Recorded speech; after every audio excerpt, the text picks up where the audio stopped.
Hello and welcome into a good football show. I am Sara Perlman, and in a few moments I'll be joined by Drew Dinsick, Pat Daugherty, and Pat Kerrane. You guys, the 2022 NFL schedule was released last night. That was Thursday night, and we're here to break it down and give our best predictions and future bets and probably way too early assumptions for the upcoming season. But before we get into all of the specifics for each team and division, I want to hear your guys' initial reactions to last night, seeing the schedule be released. And Pat Daugherty, I will begin with you.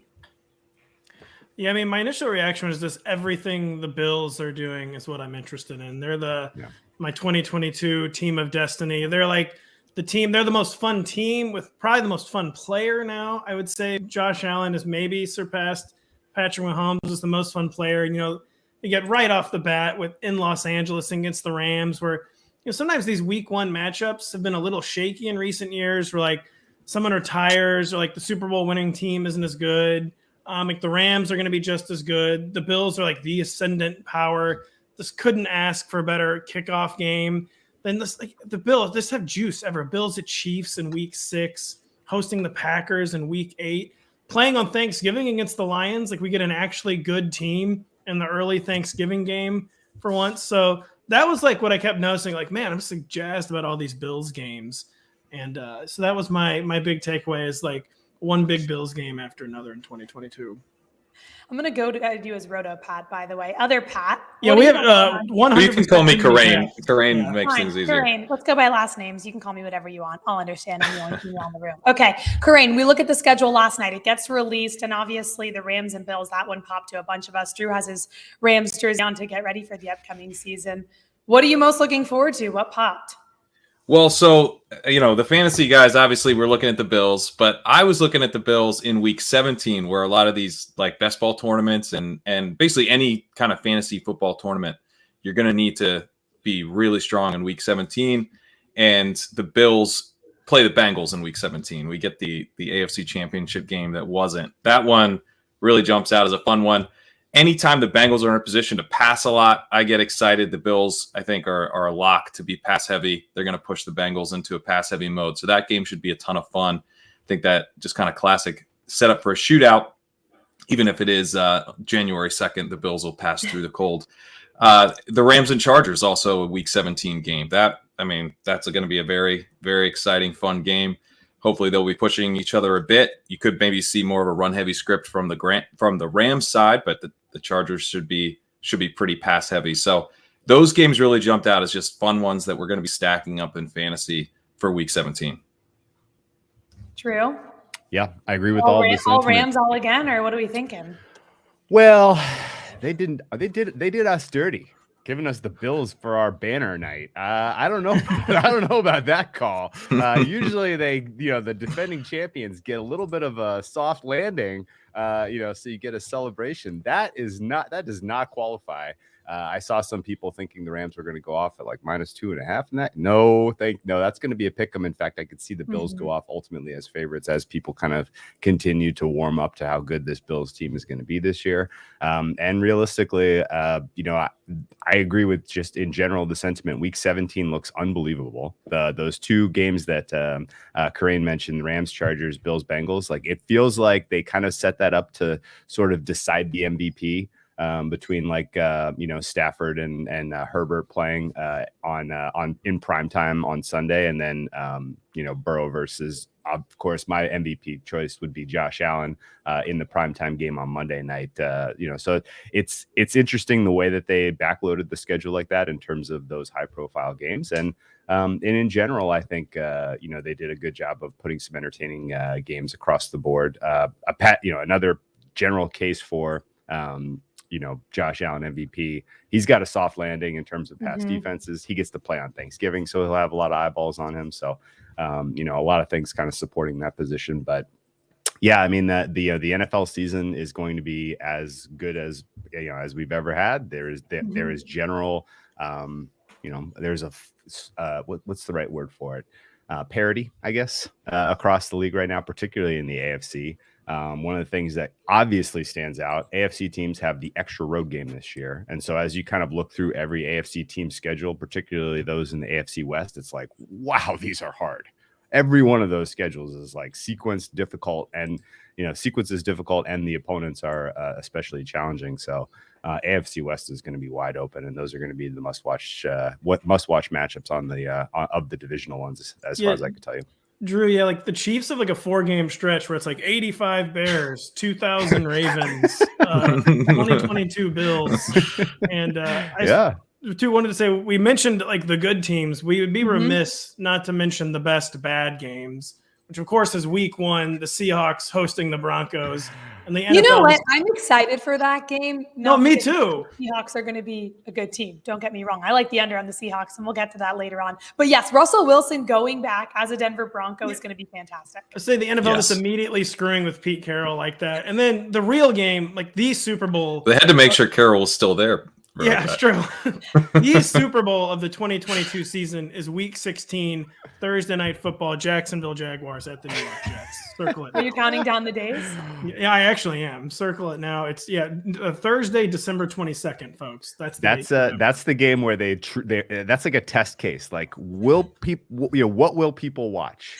Yeah, what will? Of course, we're all going to be watching. Like that might be up against like the Alamo City Bowl, and they're like, can we beat out the Alamo City Bowl? And we'll probably yes. Yeah, I'm sure my other choice will be watching a Mizzou lose a bowl game that night. Well, you could pick your poison, I guess. One of our producers, Steven's a big Jaguars fan. I just know right now he's watching this show as producing it, and he's not happy with the way we're talking about his Jaguars. But let's get into the NFC and specifics. We looked at the schedule, strength of schedule from a fantasy perspective, win total perspective. And Kerrane, I'll start with you. What is a team that you think is in the NFC right now that's a little bit underrated, quarterback play, win total, fantasy perspective, wherever you want to go? I kind of like the Eagles, the over-unders 8.5. And, they traded for A.J. Brown. That's obviously one of the big reasons that I like them. But I was intrigued last year with the way they played last season. They started very pass-heavy.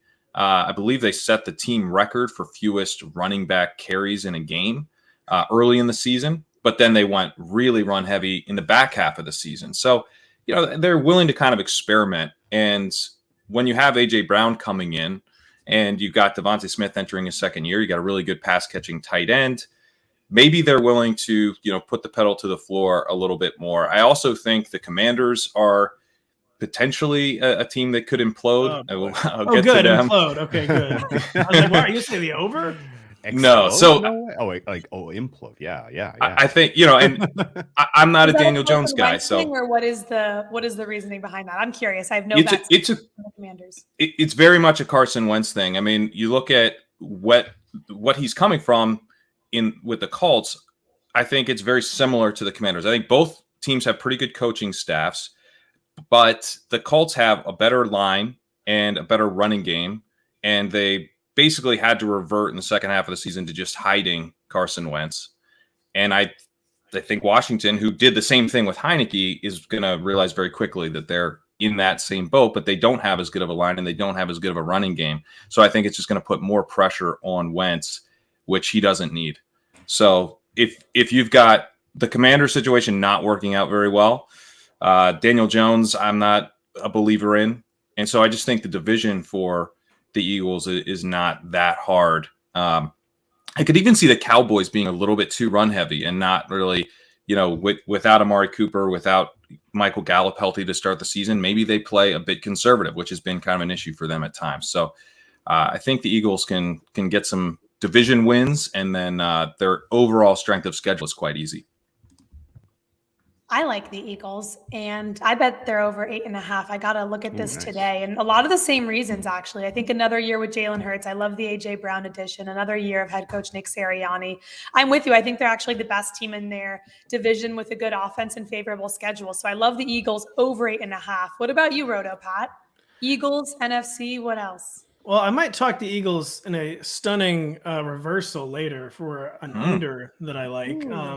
The first over that really stood out to me in the NFC was the Saints, where they're stabilized on offense. They're stabilized at quarterback. They finally have added a few more weapons. Michael Thomas will supposedly maybe play football again this year, although it sounds like still like not for sure.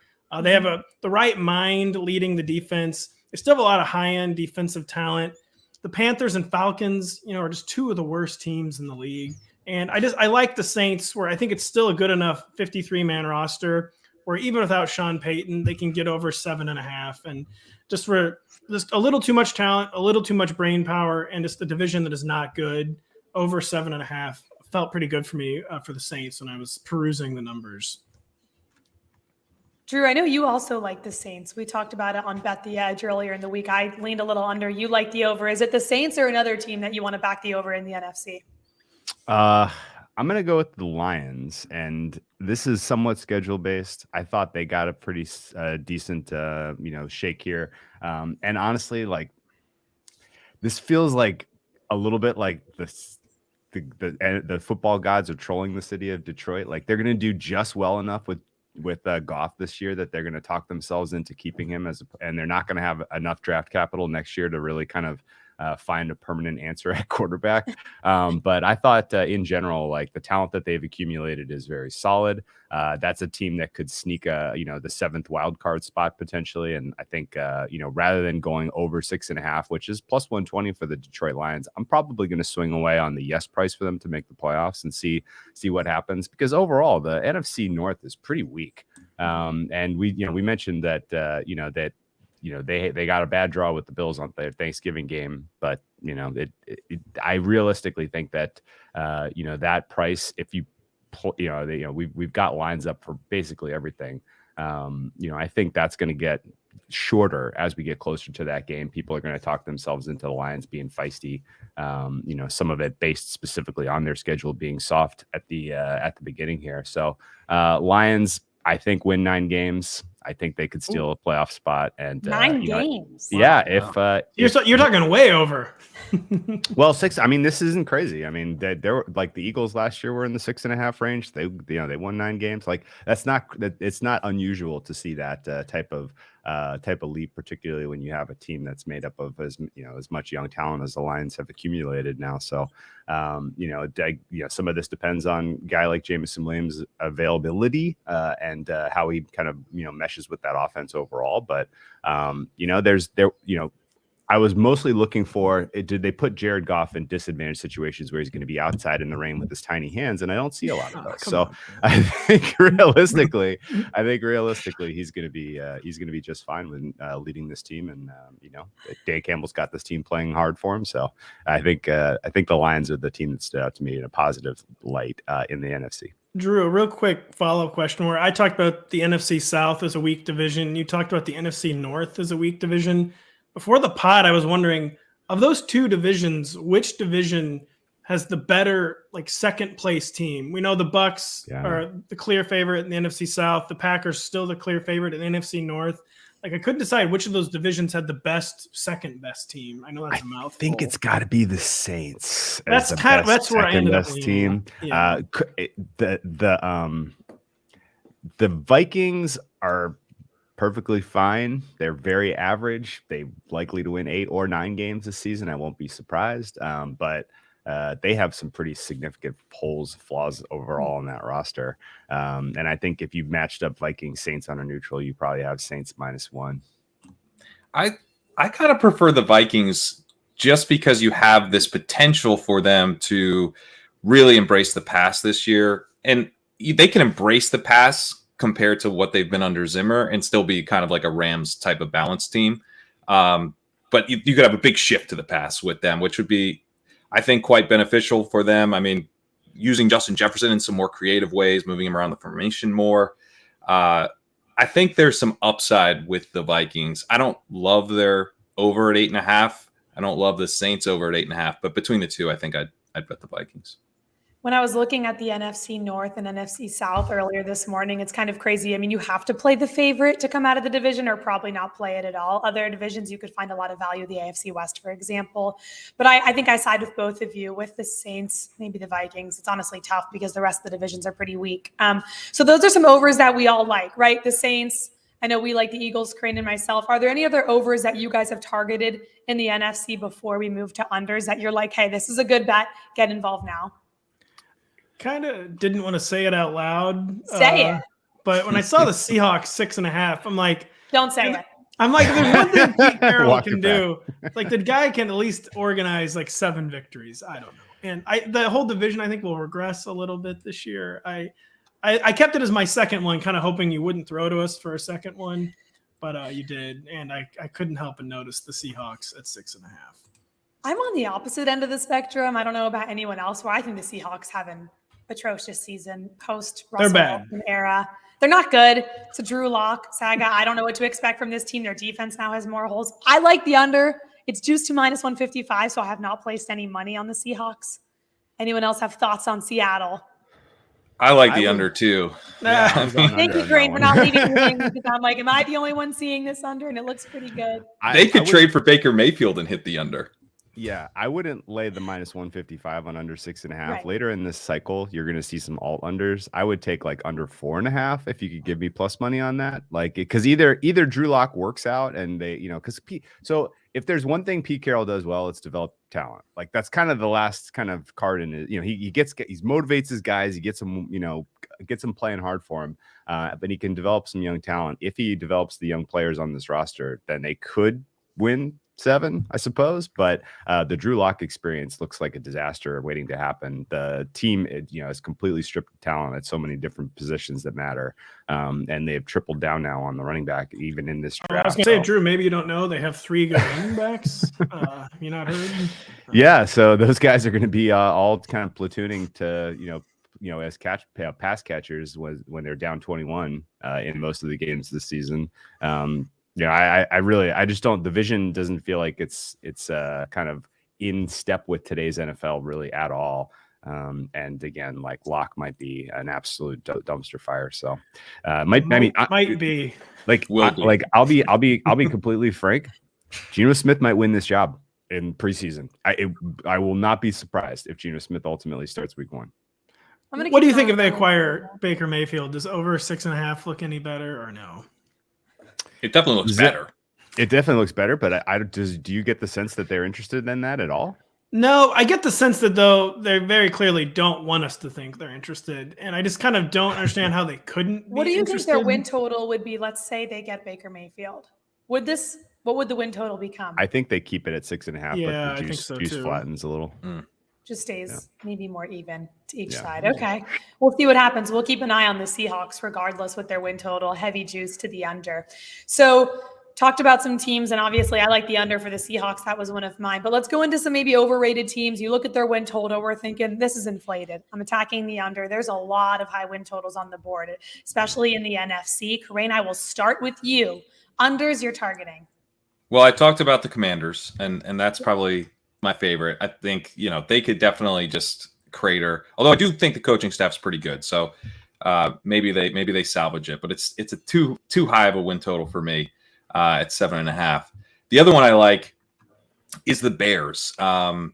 Generally, if I'm going to, bet a team over, I would want them to definitely be trying to win. And they don't seem to be assembling a roster that's built to win. They don't seem to believe in their quarterback, and they're not setting him up to succeed. The Velus Jones pick in the 3rd round. I mean, Velus Jones is a very, very good kick returner and punt returner, but not necessarily the best pick you're trying to make to help out a quarterback as an actual receiver. They're going in with just a really poor depth chart at receiver. And I'm just not sure that, the Bears are going to be able to really maximize what they have in Fields. And we saw that last year where they weren't really calling plays to his skill set, weren't really building an offense that suited him. This doesn't seem like it's really gotten any better. So I like the under at 6.5 there. Okay. RotoPat. Well, I was just going to say, I know that it'd probably be more interesting if we were taking some of the higher totals and saying, oh no, you know what, the Packers are going to go under, but the Bears is 6.5. I just feel like the Bears is like they could set it at 2.5, and I'd be like, I might take the under.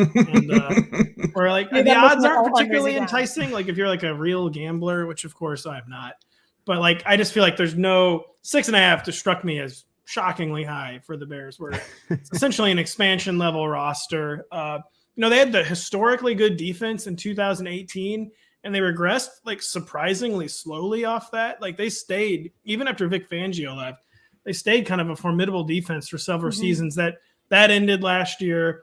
Like Kerrane said, they new front office, new coaching staff clearly does not have belief in Justin Fields. And they're basically throwing Justin Fields out there like, hey, if you want to be the franchise player, that's great, but we're not going to make it any easier for you. And you're just going to have to be a superstar, basically. And they're not trying this year. The one saving grace could be kind of a weak division where, again, even like the clear favorite and the Packers are, like clearly weakened off their recent form. But it's just the Bears. I don't see any path to 7 victories for the Bears in 2022. We agree. And actually, I will make the case that the Packers under is too high. Okay. I think so too. 11.5. Very high. That is a big old number. And honestly, the Packers have tripled down on defense. Okay. Not really sure what the vision is for roster building there. You let Devontae Adams go, and Aaron Rodgers is basically eating up so much of your cap that the team is deficient in talent in so many areas. They're going to need some exceptional luck, I think, to get to that 12 win to go over 12. 12-5 is, that would be a really, really good season for these guys, the way I look at this roster right now.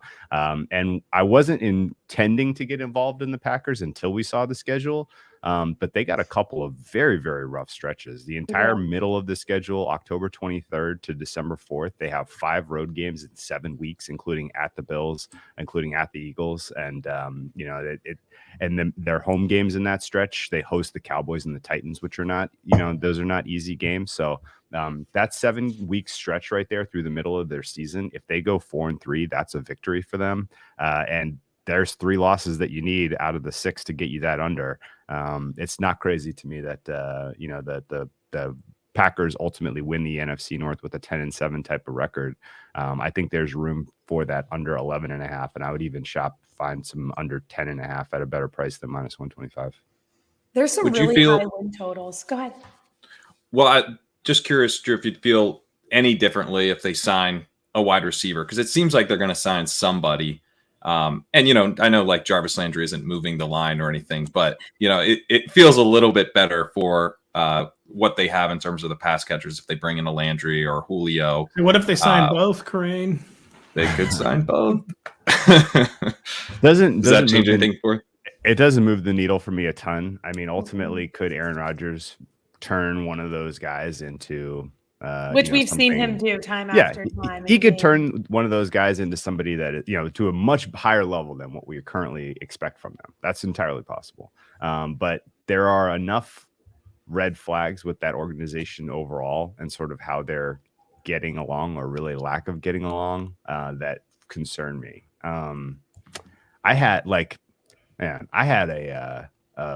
mind-melting reaction to Matt LaFleur, being interviewed going into halftime of that Niners game, where he was literally like, no, everything's fine. Everything's, no problems, no, nothing to worry about. Don't need to make any adjustments here. Right. And they come out in the second half and it was such an uninspiring performance from every level. And he did so little to help Aaron Rodgers that, if things go sideways, Aaron's already got his paycheck. I could see this turning into a blame game, and just an unhappy marriage is the feeling that I got between those two guys.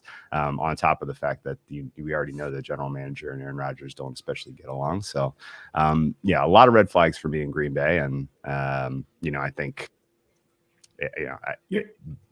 I just you're don't have. You're afraid Rodgers could pivot to trying to buy Twitter midway through the season. Why not? Yeah, seriously. Yeah, basically. Yeah, there's to the degree to which, honestly, I'm sure he was considering walking away from the sport sincerely. I don't think that was a joke at all. I think, and the fact that Brady kind of scooped him on the dollars from Fox for when he ultimately retires, that's gonna weigh on him, because he clearly likes doing the Pat McAfee show. He clearly likes the being on camera and his persona being expressed via the media side of things as much or more than he likes playing football at this point. So it's not going to be for some question marks for sure. In that team. There's another one that I want to get to before we move on to the AFCU guys. Tampa Bay sitting at 11.5 as well. Again, one of these ones that came across kind of as I was looking at points at win totals last night and this morning, because they have a challenging schedule, you could argue. To open the season, they play the Cowboys, Saints, Packers, Chiefs. When they play in Munich, they have their bye. Then they're at Cleveland, the Saints, who we know they've not played the Saints well historically. Tom Brady hasn't. So this is a really high win total. I like the under, especially with Tom Brady's age. We've seen him be able to come back from not the best, regular season, suffer some losses, okay to play on the road in the playoffs. I personally like the under on Tampa Bay at 11.5. Does that intrigue you guys, sitting at -110, both over and under? I thought hard about that, but there's too many gimmies. It's you're going to need something to break your way out of like that kind of mix of games where they're going to be 4-5 point favorites. They're going to need to lose a bunch of those. With Tom Brady involved, it's tough for me to really feel too excited about that one. That one intrigues me a bit because, Brady has had a tendency to kind of lock on to his favorite receivers. And luckily, he's had a bunch of guys that he likes in Tampa Bay, but that they don't have Antonio Brown anymore. And Chris Godwin is not going to be healthy to start the season, probably.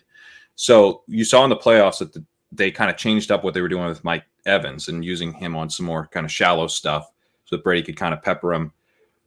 But I don't know if Russell Gage is ultimately going to have that chemistry with Tom Brady. So you could have a bit of a slow start to the passing game for the Buccaneers if, teams really start to understand that Mike Evans is kind of the outlet guy and the only real big play guy. So, down the stretch with the Patriots, we kind of saw this. It was once the pass catching talent started to get a little thin there, Brady didn't look the same. I think the under's also interesting to me, just in terms of like they could kind of sleepwalk to win this division. I mean, that's never been Tom Brady's mentality. It's never anyone's mentality in the NFL, really. But like the stakes maybe aren't as high as they've been a few of these past, where like they could endure a rough stretch or two, where like it won't feel like a civilizational type stakes for them if they lose a few games. Good point. But, I don't know if that actually makes sense. The Pats have sold me actually on this. That first four, there are some games where they're going to be favorites, small favorites that they could lose. Surely the Cowboys and Saints. We know they always play poorly against the Saints. That's a tough 1-2 start. Then they go Packers, Chiefs next to little revenge tour for the teams they ousted at the end of the 2020 season. There. Not to mention the time zones they're going to be flying through. You got me in on that last year, Drew, looking at their schedule of ridiculous travel. Yeah. So they're playing in Munich. Right. Wow. What a rough road trip. Munich is a tough flight. Yeah, Munich. That's famously tough. All right, we'll talk more about flights in a minute. Quick programming reminder for you. Don't forget about our Bet the Edge game time show Wednesdays at 6 p.m. Eastern. Drew and I will get you armed with all the last minute insight, information, and trends you need to know to make your wagers before the games begin. So make sure to check it out on the NBC Sports Edge YouTube channel. Flight times and all, let's get into the AFC and shift gears a little bit. Drew, I begin with you with the win totals. A few teams in the AFC. You think they're a little underrated. We're betting the over. What say you? The Browns got an amazing gift of a schedule. And I was curious what the NFL was going to do because there's a lot of questions swirling, obviously, about Deshaun Watson's availability early in the season. But holy smokes, what a soft landing. I am blown away. They get at Panthers, Jets, Steelers, at Falcons, first four. Even if Watson's unavailable for those games, that's 4 wins by my math. And then it gets tough towards the middle. They get Chargers, Pats, Ravens, Bengals, but their landing is soft as well. They get Saints, Commanders, Steelers, their final 3 games. Texans towards the end of their schedule is a nice one. I was not expecting to have anything positive to say about Cleveland, really, because I was hoping that they were going to get kind of a bad draw here, but the NFL did them a solid, at least in as far as I can tell you. Deshaun Watson situation, just because of the opening schedule, doesn't concern you at all? Because I'm afraid of betting into this Browns market because of that. Yeah, no, that's not crazy. It's unlikely that you're going to find a ton of liquidity for a Browns over anyway because of the uncertainty involved there. But the fact that we haven't really seen the needle move in the direction of them giving him a suspension even to this point means maybe it's not coming anytime soon. So yeah, that one's interesting because honestly, like my ratings between Browns, Bengals, and Ravens was pretty flat across the AFC North, and I was very interested to see who got sort of the best sequencing. And of those three teams, I think the Browns got the best sequencing, irrespective of whatever happens to Deshaun Watson. And then we'll get to it later, but there is one team that very clearly got the worst, and I think it makes for a good under. But I'll save the drama. Save the drama. Okay, we're looking for overs to back. Browns for Drew, RotoPat. What stood out when you look at the schedules in the AFC? I just got a really bad feeling the team I'm going to say the over on. Drew is it the Ravens? Drew is planning the under on. I was going to say the Kansas City Chiefs. Was that the team you're thinking? No. Okay. Drew, reveal your team. Because no, Drew, save your team. But what if I'm about to give a whole thing about the over? Now I'm no one wants to be immediately undermined by Drew. I'm sticking with it. Okay, go ahead, RotoPat. You're over that you like. Well, so the Chiefs, people are zeroing in on like this murderous schedule where at one point they have the Chargers, the Rams, the Bengals, Russell Wilson's Broncos, very, very tough division. But I think we're still overestimating the rest of this division a little bit. And not that people are underestimating the Chiefs, but I feel like with Patrick Mahomes and Andy Reid, your absolute floor is 9 to 10 victories. And that means you really only need to scare up one or two other victories to hit the over. And I just if I run the simulation 100 times, there's not many times where I feel like it's coming up with only 10 victories for the Chiefs. And I think the onus is still on the rest of the division, prove it's just three. I'm trying to I just not sold. Is the Broncos situation that much different than Russell Wilson's with the Seahawks? How high can the Raiders ceiling truly be with Derek Carr? In this division, are the Chargers just going to be the Chargers? And the Chiefs did a pretty good job of rebuilding the offense after losing Tyreek Hill. Maybe, not as nearly as much star power, but I think they effectively replaced Tyreek Hill. They kind of did it with 2 or 3 different players, but they replaced the skills that departed at least. And I just think when your floor, I just genuinely believe there's no way a team with Patrick Mahomes and Andy Reid could win fewer than 9 or 10 games. And it's just so easy to envision the path to 11 that Chiefs over 10.5 looked very, very sensible to me. I think a lot of people will bet into the Kansas City Chiefs just because the popularity, and we've seen what their offense can do over the last few seasons. What about you, Kerrane? I like the Colts. They have a very easy schedule. 9.5 is a little higher than I'd like, but I think that with the upgrade from Wentz to Matt Ryan, I do think it's an upgrade, even though it costs less to get Ryan than they got for trading Wentz. But they kind of have a very clear idea of what they want this offense to be. I think they've got very solid offensive line. They've got Jonathan Taylor. I like the addition of Alec Pierce. I think he's a very solid field stretcher. There's no confusion about the type of player that he is. He's very athletic, downfield type of guy. I don't know that he's going to see a ton of targets, but I think he's going to make Michael Pittman's life a lot easier.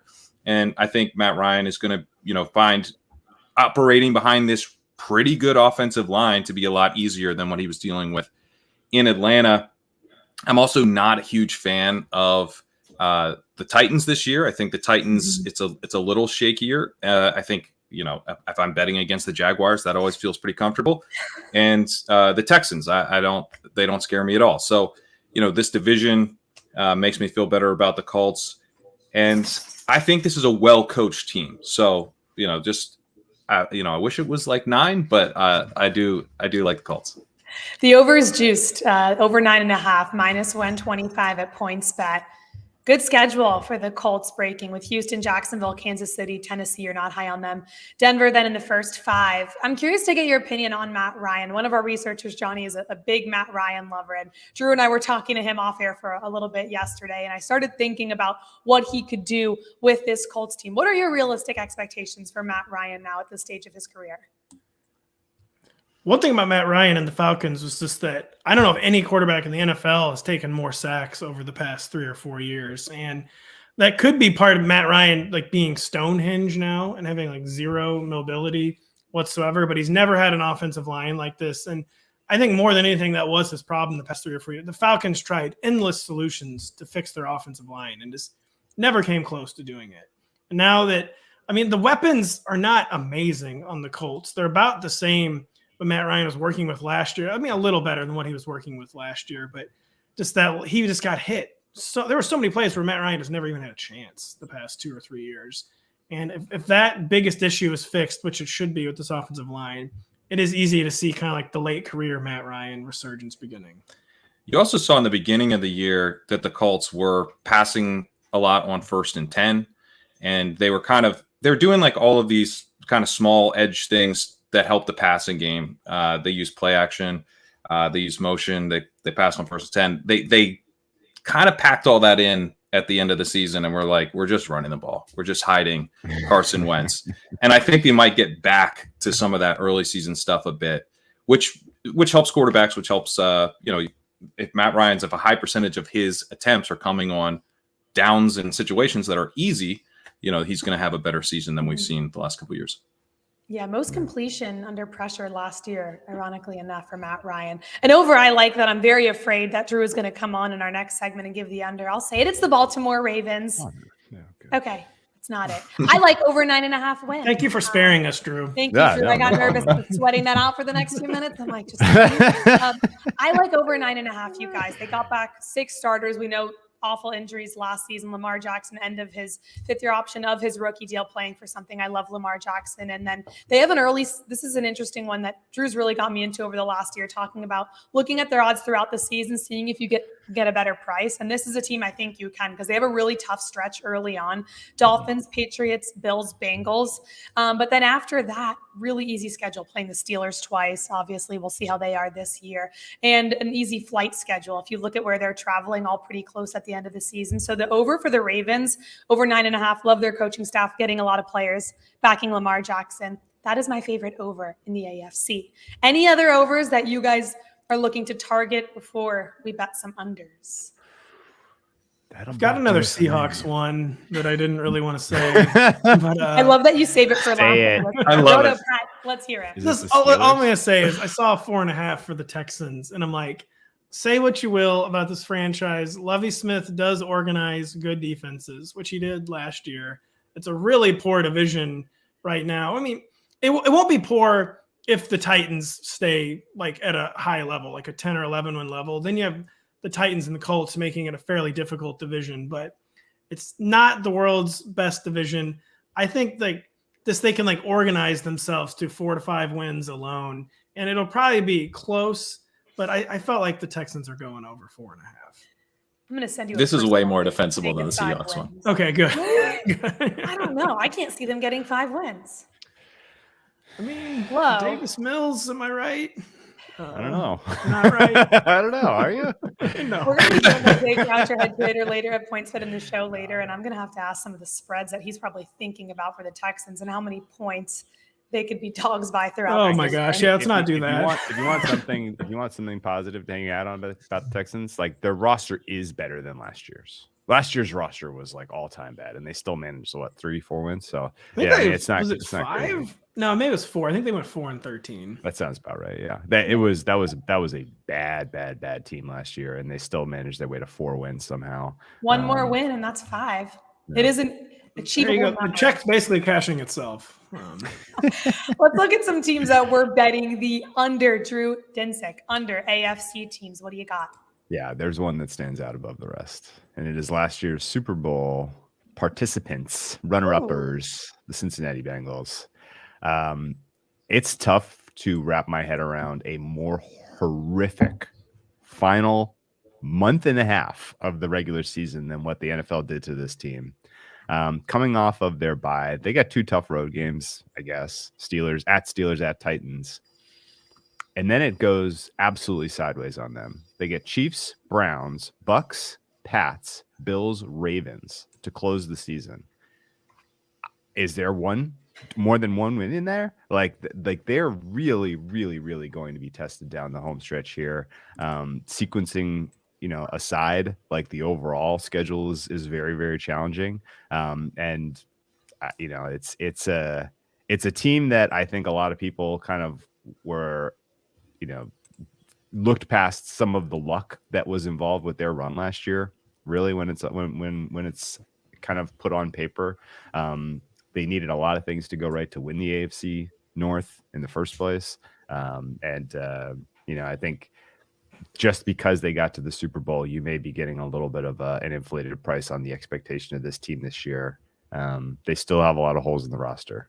We still don't. I look at Zach Taylor as more of a coach who was on the right side of some high variance stuff last year than a guy that has a scheme that is repeatable and out of this world good. They made a lot of investments in the pass protection, so presumably you get a little bit more comfortable situation for Joe Burrow to operate in this year. But the difficulty of opponents, particularly after their bye, is something that I just can't get past. They're going to need to legitimately be 8-1. Through the first 9 weeks of the season, if they're going to, repeat as AFC North champions. And realistically, I think a 7-10 season is what I would project considering the schedule.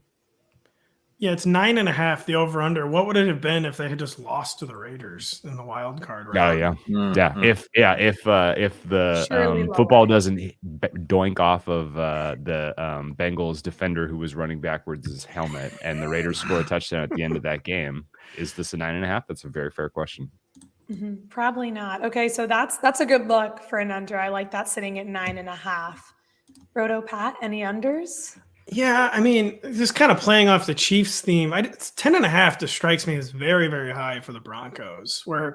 Russ's supporting cast is really good, but it's arguably, at least from a skill core perspective, not as good as it was in Seattle. They have a total unknown defensive coordinator coming in and replacing Vic Fangio. It's a defense kind of low on star power. The offensive line is fine, but it's not like terribly different than Russ's kind of like annually shaky Seahawks offensive lines, and it just feels very aspirational for me in a really, really tough division with the best player on the planet. Probably I know I was talking to Josh Allen earlier, is maybe the most exciting, but Patrick Mahomes is still the best player on the planet, and I just don't know if I see an 11-win Broncos team coming out of this AFC West gauntlet this year.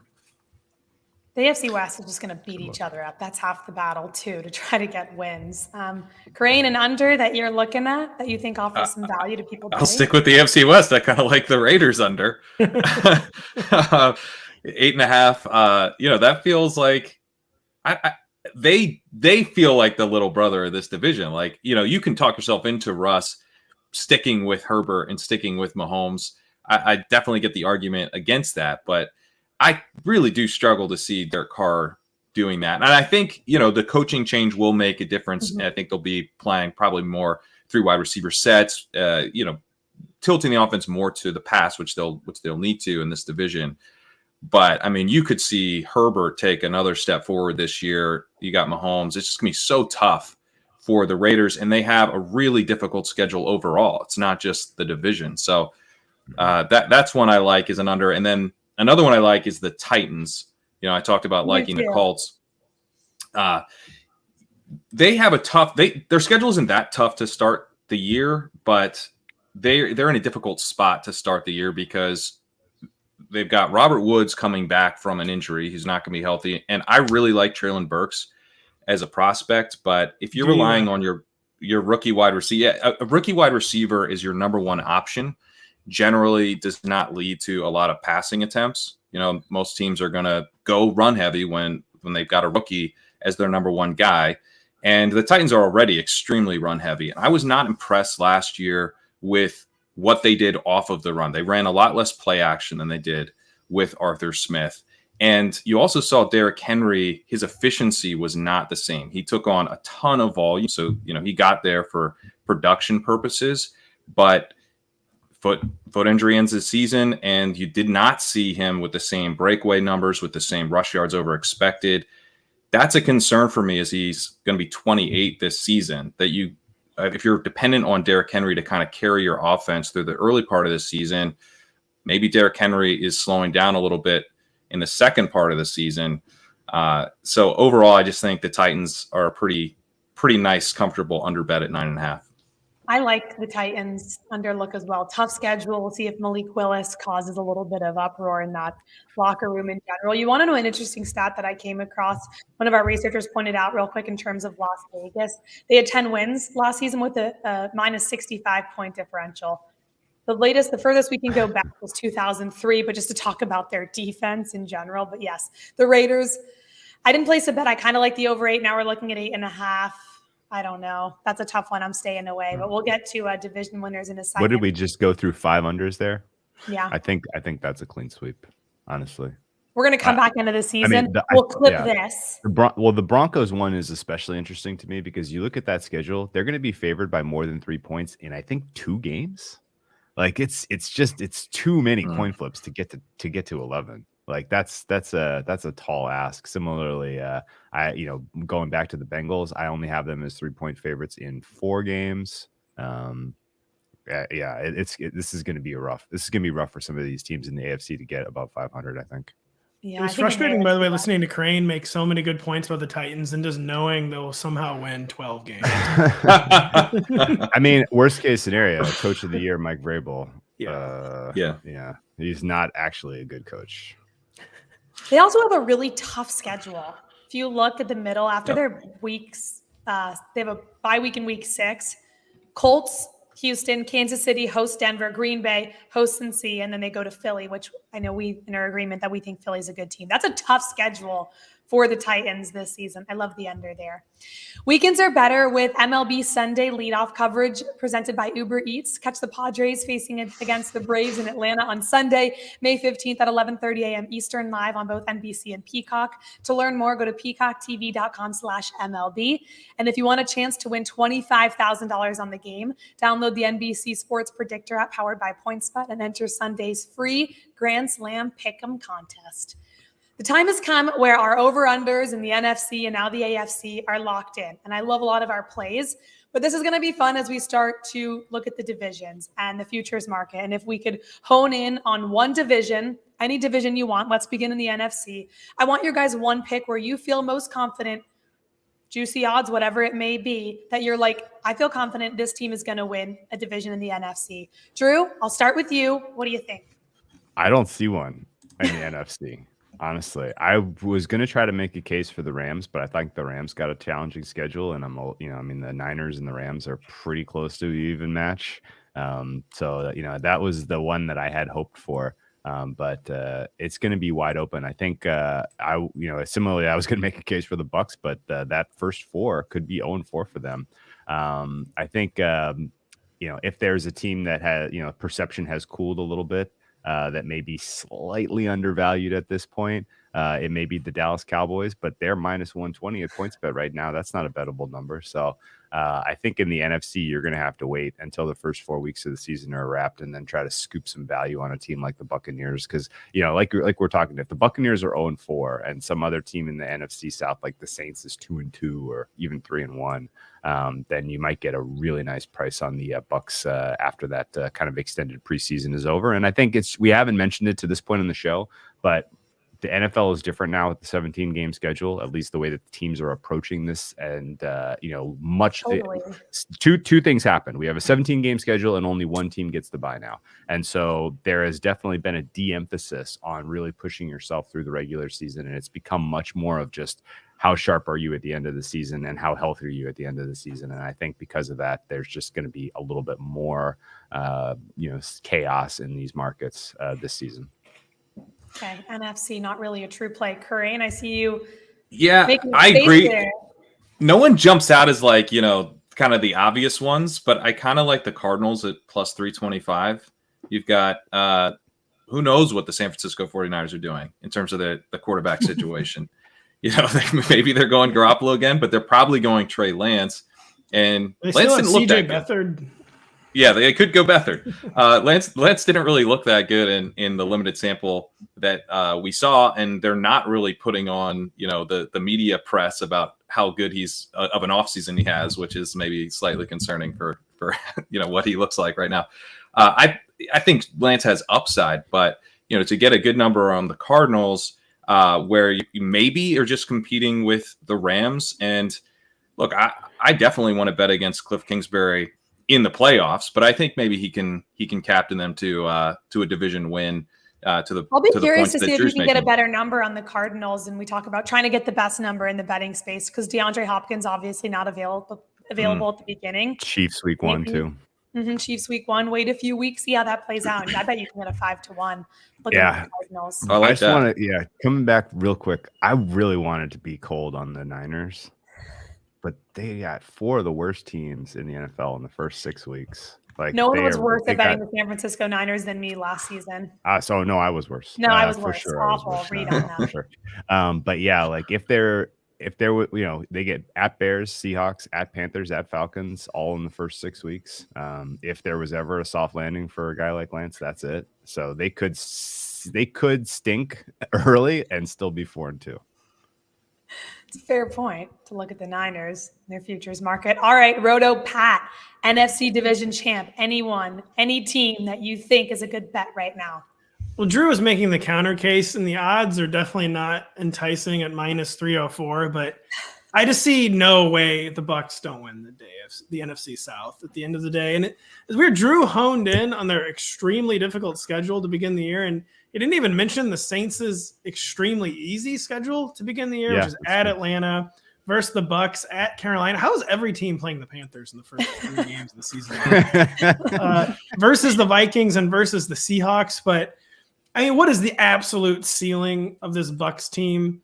Like of the Saints team, it's probably 10, 11 wins and like the most like outlier outcome there is. I'd say it'd be 11 wins for the Saints, and I still just think the floor is 9 to 10 victories for the Bucs. And at the end of the day, even with that brutal beginning of the season schedule, I mean, there's nothing more brutal on the schedule than playing Tom Brady. I think that's probably still just like 2-2 for the Bucs. And of all the divisions in the NFL, not just the NFC, I do feel the most confident saying like that the NFC South, the Bucs will figure out a way to win the division. Yeah, makes a lot of sense. And I think that's the reason they're such a heavy favorite, right? It's hard to go against them and not see them winning that division. I'll give you one. I like the Eagles to win the NFC East. You can get that at +230. I know Kerrane and I talked about the Eagles and their win total over. But if you look at the start of their schedule, Lions, Vikings, Commanders, Jaguars, and then when they go to play the Arizona Cardinals, again, no DeAndre Hopkins there. I like their head coach, I like the quarterback, I like A.J. Brown.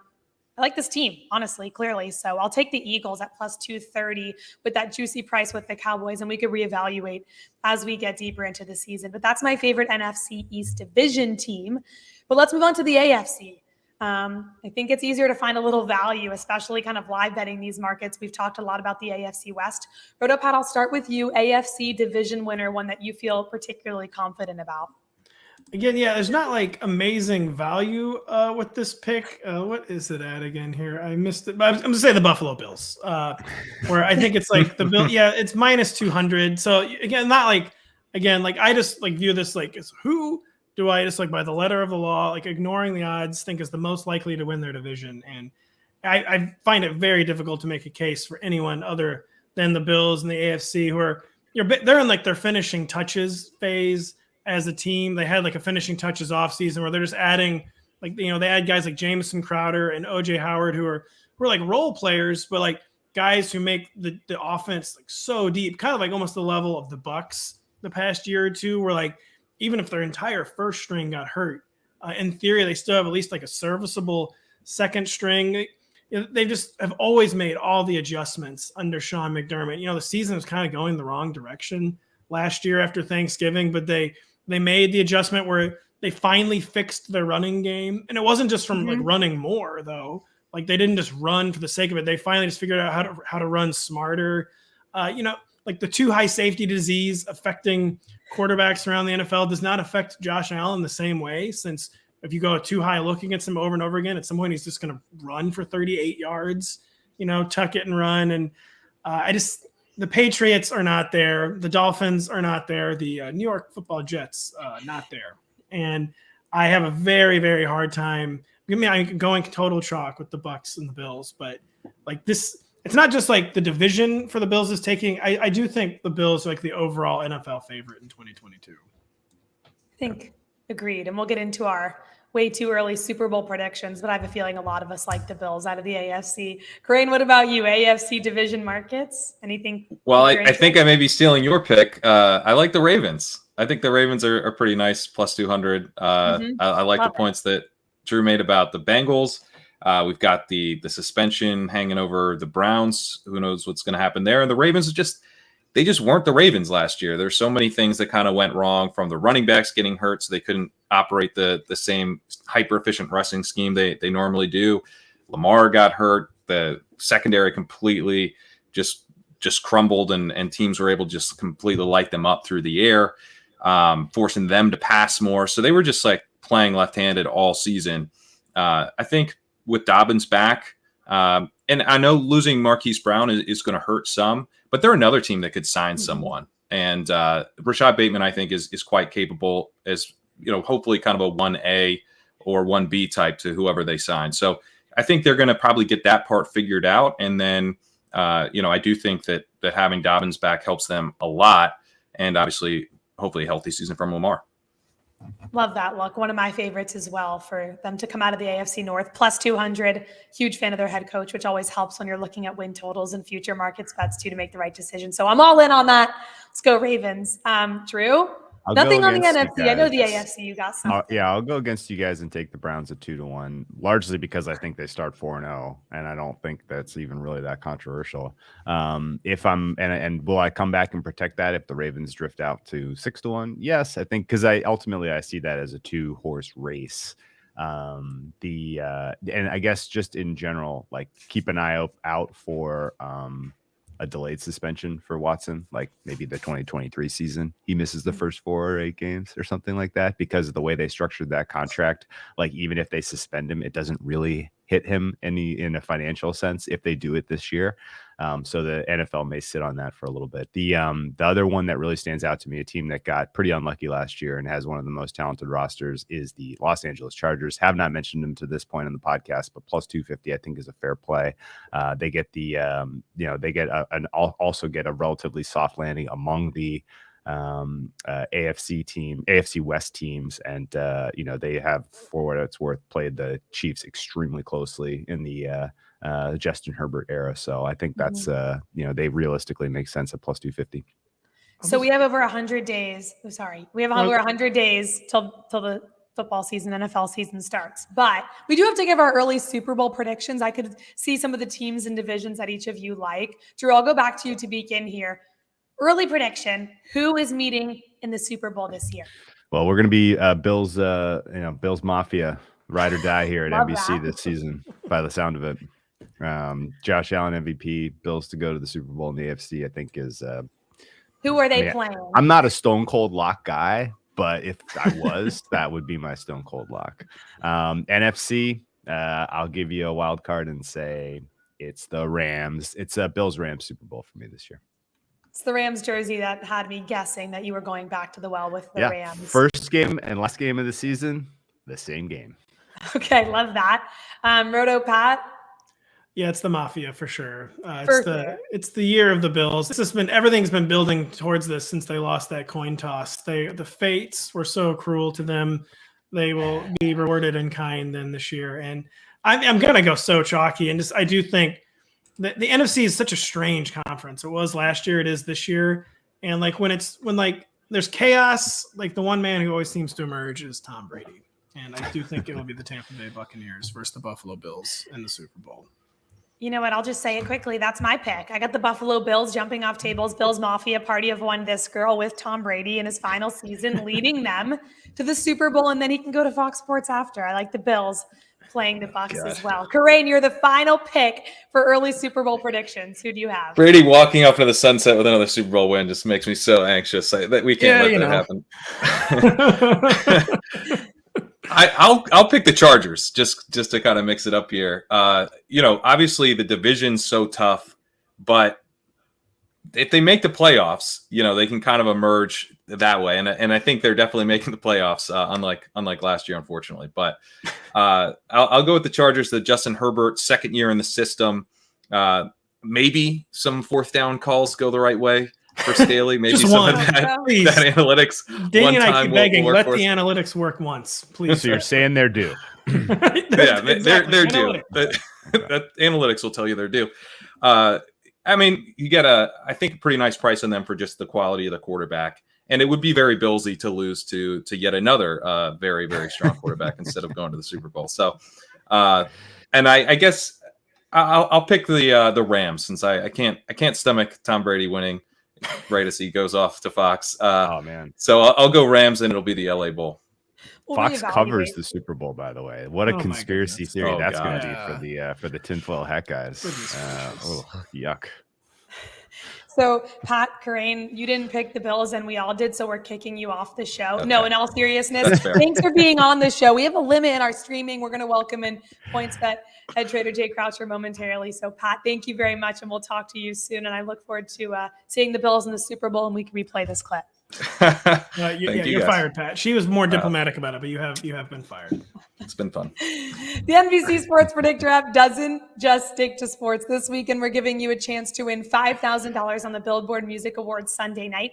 The contest is free and easy to play. Just go to the special contest section and click on the red carpet pick'em image.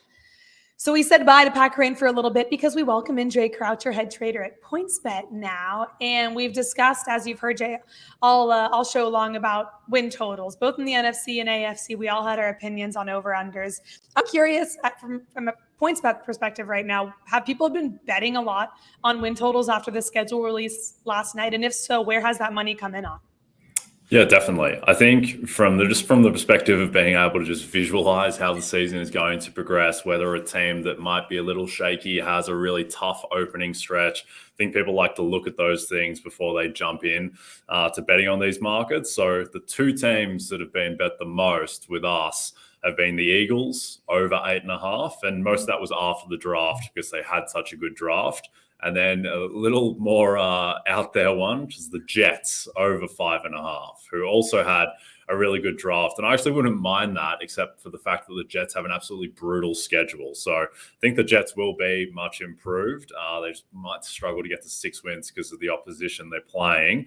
And the Eagles, I think they're a pretty popular pick to do well this season, to potentially exceed expectations. They had a really easy schedule last year, so they were kind of a fake playoff team in that sense. But, for all their additions, with A.J. Brown, adding Jordan Davis to that defensive line, I think it just all depends on Jalen Hurts, who we still don't really know if he's any good or not. So that will definitely be the turning point for that team.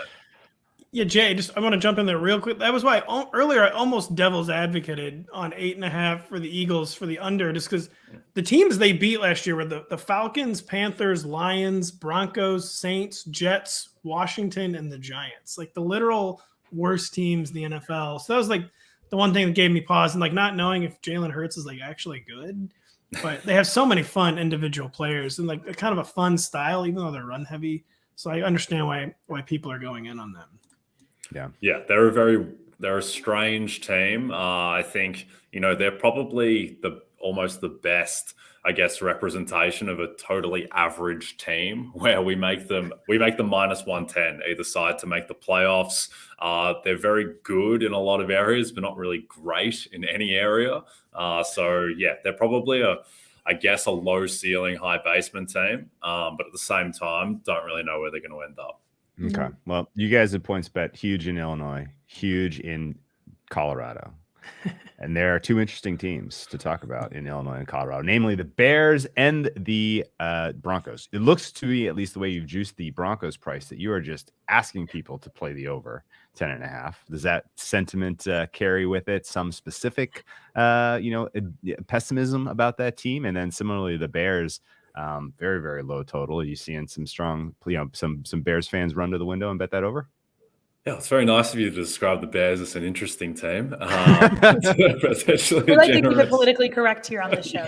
Yeah, no, I like it. And I do think the Bears are interesting in the sense that Justin Fields is interesting. And we don't know what he is at all yet, just because we don't have any sample size. And he could be, maybe not this year, but a superstar quarterback potentially. And if he is, then he's probably going to show something of that this season. But just the rest of that offense is just so grim.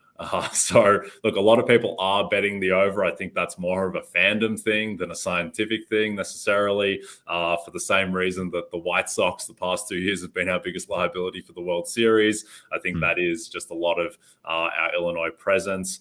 But the Broncos, I think they are a very interesting team where, it's just difficult to get a gauge on how good or bad the supporting cast has been the past 6 years, because this has been a supporting cast that's been activated by Trevor Siemian and Brock Osweiler and Case Keenum and Teddy Bridgewater and Drew Lock. And now they get a real quarterback.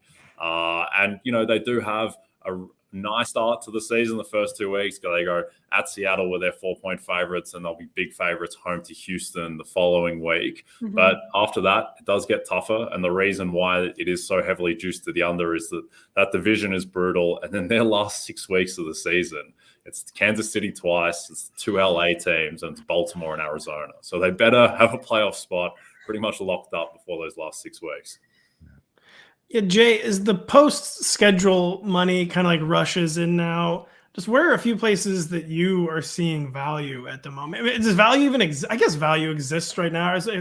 Maybe the prices are just like crazy with everyone like so excited, like kids in a candy store after the schedule. But where are some places you are seeing value?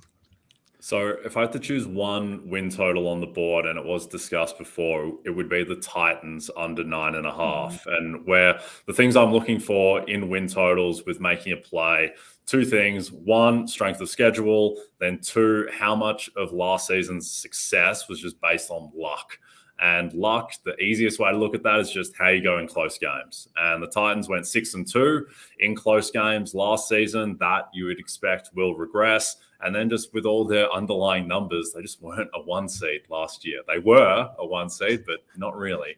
And so I think that when you look at that, when you look at the fact they lose A.J. Brown, Derrick Henry, I'm very worried about Derrick Henry. I think if you look at just his progression and how his broken and missed tackle rate has declined over the past 3 years, I think he might be done. Bold take. Derrick Henry. It's a family show. Showing up for the season, mate. I think the Titans might be in a bit of trouble. Last year as well, that division was a mess. It'll probably be a mess this year too. But, last year they just got 2 free wins against the Jags. The Jags will be more competent. And then they played the Colts early in the season when the Colts weren't quite themselves. So I think the Colts are the best team in that division, and the Titans will struggle to get to 10 wins. A lot of good points there, Jay. Jags can't be less competent. We can say that. I don't know about more competent, but they definitely can't be less. They might be holding your beer. The other side of the luck coin is teams that lost a lot of close games. And there's an obvious team that I'm looking at that got stronger in the draft, and they are 12-1 to win their respective division. Someone walks up to the counter and places a bet on the Lions to win the NFC North at 12-1. What is your reaction? Well, if it's at my counter, I don't feel great about it. If it's someone else's counter, I feel really good. I like the Lions. I'm with you, Drew. Bring back the Raw. I think that the Lions, with that bad luck, I think Jared Goff gets a rough deal. He's not that bad. I can't believe I have to bet the over on the Lions win total after this show. Yeah. I think 12-1 is the right play, or playoffs, yes. Because they could conceivably steal, they're in that. I'm already sold. I came into the show low on the Lions. I'm now leaving buying a Lions jersey online after. Damn. Yeah, there's competence littered through that team. The offensive line is sneaky good. They're going to have more weapons for Goff. Obviously, Aiden Hutchinson, who I think is going to come in and be much more productive than Trayvon Walker from day one. Another year for Okada. There's talent on that team. They play hard, and I would expect there would be some regression. But another team in that division that I like, Drew, and I like the over a little bit, are the Minnesota Vikings, where they went 6-8 in 1-score games. I was going to say, Jay, if you talk about unlucky NFC North teams, it was hard to say it's unlucky since they intentionally played. There were some decisions going down the line there.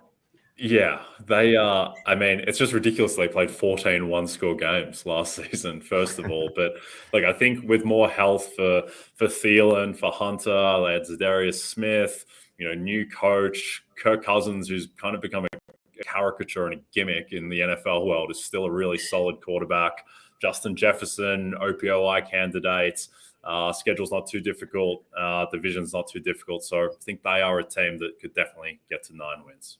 So there were some really juicy odds at one point for the Cincinnati Bengals to win the AFC, and none of us were lucky enough to get involved in that price early last season. It's hard to look into the crystal ball, Jay, but I will leave that up to you. You look at some teams, and maybe not the Lions, but you look at some teams with longer odds. Could be the AFC or the NFC. Is there one that stands out to you that you think something could break their way? And when push comes to shove end of the season, we're looking at this as a potential postseason threat.